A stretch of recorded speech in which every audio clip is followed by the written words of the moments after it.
George gives us a classic history for antisocial personality disorder, one of the most severe and disturbing personality disorders. His problems began at an early age, and they affect not only him, but almost everyone around him. Can you tell me a little bit about what's happened for you to come into the hospital this time? Yeah, this is my first time coming in the hospital or a treatment center, period.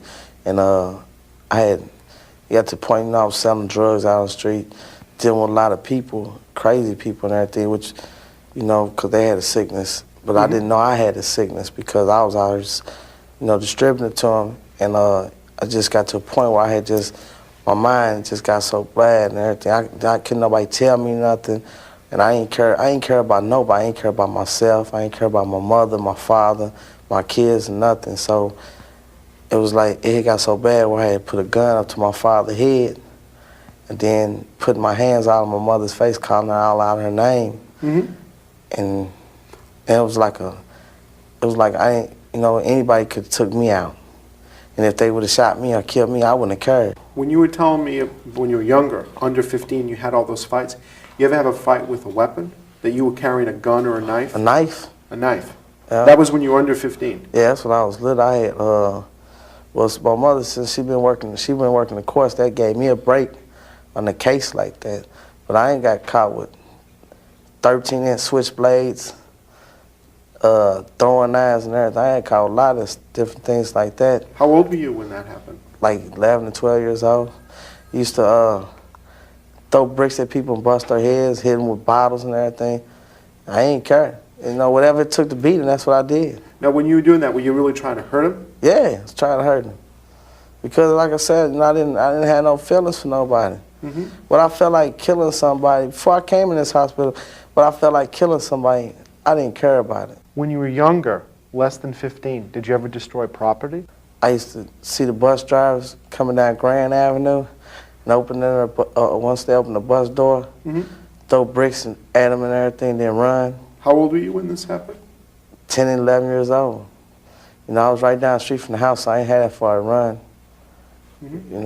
One time I took a paper machine, once they had the papers in, I took it and dragged it in the boys club, busted it open, took the money out.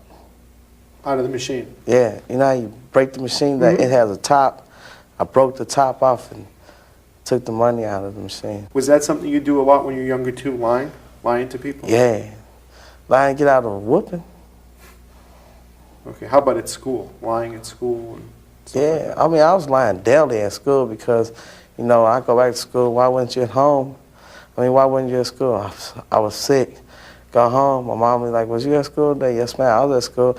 No, and I wasn't even at school. I was at home on the telephone, watching TV, legs kicked up and everything. Now, how about fires? I know I asked you that question. Yeah, I ain't do no major fires like burning buildings up and nothing, but I ain't tell you the other day, I used to set trash cans on fire, right? Now, were you doing that to keep warm, or? No, doing that just to see some fire, just for the hell of it. So if it was important, valuable stuff in there, you didn't care? No. I used to steal from my daddy too, like his knives and stuff. My mother has a comic book collection, and from when they very first started making comic books, when I was in school, when my mother and them didn't get no money, I used to take our comic books to school and sell our comic books. Comic books that was valuable, real valuable. I used to sell them just for nothing, but she got them back though. But I ain't, as I was, I didn't. How about torturing animals or doing things to animals? I ain't never abused no animals because, I always did love animals because we always had animals. We always had pets, cats and dogs and everything, so and I used to have a rabbit, I love animals. I wouldn't do nothing to no animal, but I do something to a person. I have hatred inside me. I don't care how much I beat somebody, I still don't get enough anger out because I still seem like the more I hit somebody, the more anger I get inside me. How much anger do you think you got inside you? What could you do? If you could just do whatever you want, how much anger would come out? All right, put it like this. The other day, before you came and talked to me, I was laying in my bed, and a guy that sleeps next to me, he just was talking to me, and I got pissed off and told him don't say nothing else to me. So I had jumped up out the bed. Now this is in the hospital. Mm-hmm. Jumped up out the bed, and he jumped up. I just slammed him on his bed and started choking him. You know, and didn't want to let go. I mean, you know, it was like I was just looking at his face and just choking him. And when so then some nurses came there and gave me some medicine, calmed me down, right? Mm-hmm. But before the medicine calmed me down, he said something else to me. I hit him.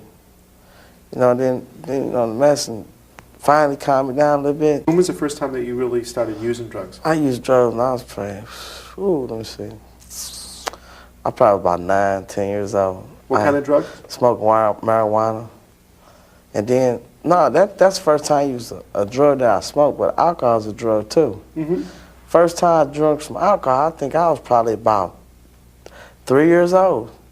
My mother, she used to drink peppermint schnapps. This was, you know, now this was like almost 24 years ago. Mm-hmm. And I took a bottle of her peppermint schnapps and drunk it. I hid in the closet and drunk it. I was sick. My mother told me I was sick for like 4 or 5 days. How old were you when you first started using it, though, to get drunk or to get high, using drugs? First started, I was smoking marijuana when I was about like 10, 11 years old, 9, 10, something like that. Smoking marijuana in school, you know how everybody wants to be grown. Have you ever forced a woman to have sex? No, see, I have sisters and I respect them. I respect all females. I wouldn't put myself in no category to, I know people that did it though, and I wanted to kill them. You know, because I feel like a man doesn't have to do that, you know. The kind of work that you've done, you mentioned that at one point you were selling drugs. Is that the main kind of work that you've done before? Selling drugs? Yeah. Most of the things most of the jobs that you've done, have they been things that weren't legal? Yeah, I had a company though. I actually owned my own company though. I had a construction company, and you know it was an up and down thing. You know, the weather was bad. You couldn't do it. I actually opened that company up because I got the skills and the trades from Job Corps. Mm-hmm. So I had opened that company up, and I had got locked up. You know, I got locked up by the state. So when I got locked up by the state, I was just. No, you mean you were in prison?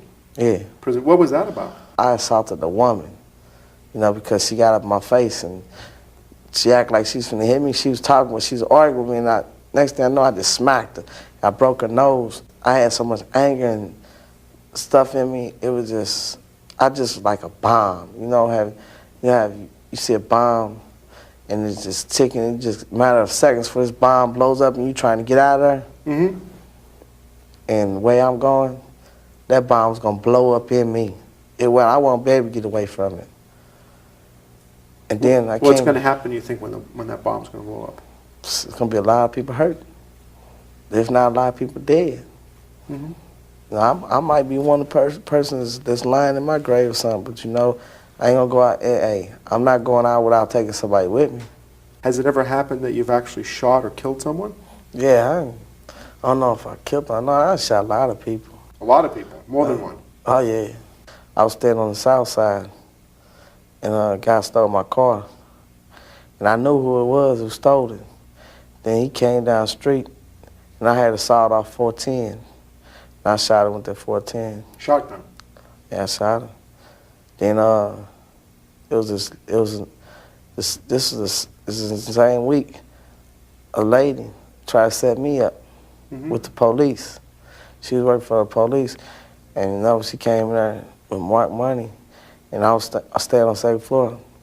I had threw her off the second floor, broke all her ribs. But you know, I've been doing a lot better though. Mm-hmm. You know, because I respect everybody up here, because everybody's trying to work with me. They could have been like a lot of these hospitals. You don't have insurance? Fuck you. You gone. We cannot help you. Okay? But these staff up here, you know I didn't hurt a lot of them because I didn't cuss them out, threaten them. Mm-hmm. But you know, they didn't let it get to them. They still helped me. Well, we've been trying to help. That's one of the things we're doing. We're trying to help you while you're here. And you helping us with this film is really helping us a lot too. Right. You know, I just want everybody to know, you know, if I can get cured, anybody can get cured. George gives us one of our most dramatic interviews. The key to making the diagnosis of antisocial personality disorder is to document the onset of certain symptoms before the age of 15. These include failure to conform to social norms, aggressiveness, irresponsible behavior, impulsive behavior, lying and other deceitful behavior, dangerous behavior, and finally a gross lack of remorse. In short, George has them all. These symptoms have continued and intensified in George's adulthood. One of the most ironic things about this interview is George's charming and engaging qualities. Perhaps this is the reason that patients with antisocial personality disorder are often given second and third chances. We can't forget the profound and sometimes dangerous consequences that George's behavior can have for his family, his friends, and in many treatment settings.